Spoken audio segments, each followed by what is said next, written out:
Hi, everybody. This is a podcast from Instinctive Movement System, and today we're going to focus on something that really plagues a lot of industries and corporations out there. And the question we're going to try to answer today is, why is there such a high cost of workers' comp injury? Now, in today's podcast, we're going to kind of focus on musculoskeletal injuries and not necessarily if somebody gets run over by a cement truck or they fall off a 4-story building. That's kind of obvious, the cost involved there. But, the repetitive stress and strain, the knee, the shoulder, the back injuries. And today we have a special guest with us, Kevin Lombardo from the DORN companies. How you doing, Kevin? I'm great, Tony. How are you? And Happy New Year. Thank you very much. Doing well. My background as a clinician of treating work comp cases over 25 years and being part of the medical model, I can really see where a high cost can happen oftentimes with work comp injuries. The typical scenario I would see often, even at the medical center I was at, where a patient would have a work comp injury, a strained back, they pull a muscle in their back or a shoulder or neck or knee, wrist, elbow, could be anything. And oftentimes they just run to the ER clinic or run to the urgent care where, their job there is to screen serious injuries. Somebody may need to be referred for immediate surgery or hospitalized or life-threatening situations. But that's not the majority of work comp injuries. So typically the ER urgent care doc will take them off work for a week or two and tell them to go see their primary care provider.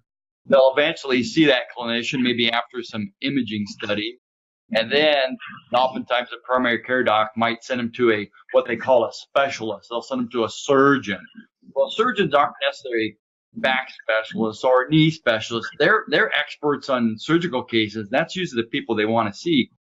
So then they'll be like, well, why are you here? You should go see the chiropractor or physical therapist first. But they might order imaging studies.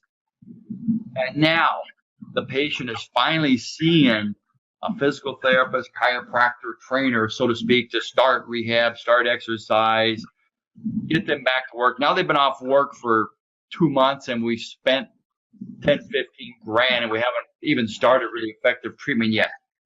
I know DORN companies have some solutions or some concepts, philosophy out there. What is it that you guys do at DORN to offer to remedy this situation, Kevin? Sure. Thanks, Tony. So, let me just tell you a little bit about what we do. Our focus is working with folks who have multiple skeletal issues, repetitive motion issues, things of that nature. And a good portion of our business is the preventative side, early intervention. We could talk about that if time permits. And then we do have our part of the business is in that post-claim where we're working with individuals. And what really we're doing is we're addressing the pain levels. We're addressing people who have myofascial pain and deep tissue issues. And really what we're doing there is we're trying to relieve them of their pain. And because a lot of times, whether it's PT or surgery or even a chiropractor, as you mentioned, they're focused on the part of the body that needs to be repaired, but they're not always necessarily impacting the employees or that person's ability to recover fully because they're still in some level of pain. So, Kevin, I like that your concept that you deal with people's pain, because when I go to a job site or if I'm treating work comp injuries, a lot of these people have multiple areas of complaints and stiffness and soreness, aches and pains. It's not just about an injury. It's not even just about a claim. A lot of times people have lots of aches and pains that they don't even post a claim. So I find it interesting how you guys can deal with that early on. Yeah, so I want to address it twofold. One, post-claim, which we started with, and then we'll get into the early intervention. On the post-claim stuff, as I mentioned before, you from surgical aspects, you can repair my knee or you can do something with my back. But if I'm in pain, what ends up happening is I can't come back to work fully. Maybe I'm on medications that maybe I don't need, things of that nature. And so what we're trying to do is eliminate those restrictions and get them back. So that is our manual therapy when we work on somebody to help relieve that pain and give them not only relief from the pain, but give them full range of motion. let's talk about the flow of that. How does that happen? I mean, how is the flow of care or intervention? How is the intervention applied? This early intervention strategy you're talking about. So if you're on the post-claim side, we have to have the doctor write the script, and we're just reimbursable through the worker comp system like anything else. And so we're doing manual therapy. Then what happens is when they get back to the job, they may not be able to do the job fully. Let's say the job requires them to lift 40 pounds, but they could only lift 20. So we get into a work hardening program where we're building back their strength to be able to lift the poundage they need to do, or do the rotation of the body, the movements of the body that they need to do. And so that's kind of on the post-claim side. On the early intervention side, if you mentioned it earlier, Tony, anybody over the age of 40 who doesn't wake up with aches and pains. Yeah, that's not really where we play. We play where people have that nagging pain, where their shoulder's been hurting because it's a repetitive motion job and they've had to do this job for 10 years. So what ends up happening, and you're going to tell by this statement, I'm not a clinician, they get junk that builds up into their body. The muscles tighten up, there's junk there. And our job is to release that junk, to give them that range of motion. And then from there, we will teach them self-care techniques, whether it's stretching or other pre-shift, instinctive movement things, stuff that you all do, or we may be looking at biomechanics training on how to lift and how to push and how to pull, because the myofascial, musculoskeletal stuff, it's really driving the comp costs out of this world. And then on the other side of it, which doesn't always show up in comp, the cost of pain, of chronic pain, and chronic pain being defined by more than 12 weeks of having that shoulder or back or whatever, is over $600 billion a year between lost time, lost productivity, medical costs, so forth and so forth. So our early intervention programs, which got born out of our working in the worker comp arena and getting people back to work fast, is there to help people to be preventing from getting those injuries by reducing the risk, by teaching them the proper body movements, we're teaching them the proper behavior, and we're empowering them to take ownership of their own well-being, their own self-care. You put on top of that the manual therapy, which eliminates that musculoskeletal underlying pain. The combination of that plus the biomechanics or self-care or even ergonomic assessments really reduces risk significantly for the client and for the employee. Sure. Well, I kind of get what you're saying here, because there's a lot of other models of early intervention out there too. The ones I see a lot of times in the medical arena where I worked is, and a lot of insurance companies have these as well. They have these nurses lines that you can call in when somebody has an injury or an ache and pain, a nagging soreness, in the body from work.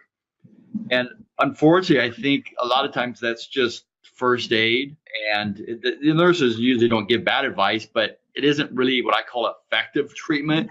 It kind of drags it out, or they just might offer some medicational advice, and again, it doesn't really get at the root cause of the problem. So I don't see a lot of success there.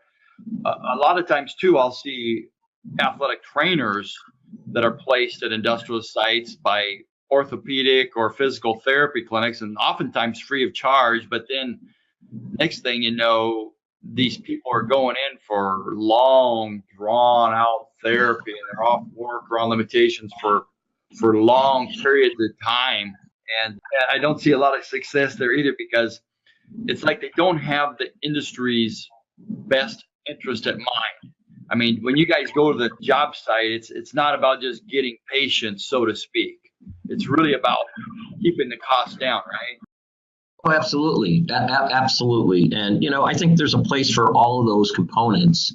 And I think where you see the most success is when they work all together. For example, we're starting with a new client here in February in Boulder, Colorado, and they have 2 EMTs on staff, and they're become their first aid. So when somebody says, "Boss, I hurt my back picking up the box," because they don't have another option, they send them to the clinic, and there your costs start ringing up. So if they had another option, and whether it's DORN or somebody else, whether they're, it could be the athletic trainer that's on site teaching them proper biomechanics, or it could be the DORN model that combines the biomechanics and the coaching with the therapy, the manual therapy, which again is to release that musculoskeletal and that fascial release to allow them to have full range of motion. You're keeping people out of the clinics, you're keeping them on the job site. So not only do you have the cost of the clinic that they have to go to, the time away from work to make that, to go to that clinic, and then your costs start rolling from there. Well, if you have somebody who's on site that can do most of those things and allow the person to stay at work without taking, real time off, maybe they got to go home early today or whatever, then you're minimizing your costs. And I'll give you just one real life example. Actually, I'll ask you because you're the chiropractor and I want to make sure my number is right. If I go to the chiropractor, average of the averages, it might be 2 to 4 months and maybe $2,500 to $3,000, give or take. Am I in the ballpark there? Oh yeah, you know what? Unfortunately, a lot of cases it might be way more than that. No, but for the sake of argument, let's say it's $3,000 and you're going to the chiropractor for 3 or 4 months. The DORN program or other therapy related programs that are the hands-on fascial release basically is 4 to 6 sessions of 15 to 30 minutes once a week. And for $600, that person never left the job. So the impact, even though a person doesn't file a claim, because we get that all the time too, person doesn't file a claim because I'd say most people don't want to be out on disability or workers' comp. Most people really want to work, whether it's because they love the overtime, they have, they've been there 20 years and they might complain about their boss every day, but they've been there 20 years. So they have some level of loyalty to the organization and to their colleagues. So I tell people too that, hey, you may not have a lot of worker comp claims. Go look at the MSDs in your healthcare. The studies show that MSDs in healthcare outpace the worker comp claims 5x. So for every dollar you might have a work comp claim, you have $5 sitting in your non-op med. And that could be from people who, I hurt my back shoveling the snow, to I'm going to gut this out. I'm not going to file a worker comp claim, but I'm still going to go to the chiropractor because my medical policy covers it. We actually have one client, and I'll finish up with this. We have one client, they have 10,000 employees in North America. Their musculoskeletal issues, MSDs, in the worker comp costs are somewhere around $3 million a year. Healthcare costs are $22 million a year. The average age of their employee is about 48 years old. They have a very tenured workforce, people who don't file claims, but on the worker comp side, but at the end of the day, they're going to the doctor. That cost is racking up, and you're talking about a 7x multiple there. Yeah. So it's buried somewhere in your business.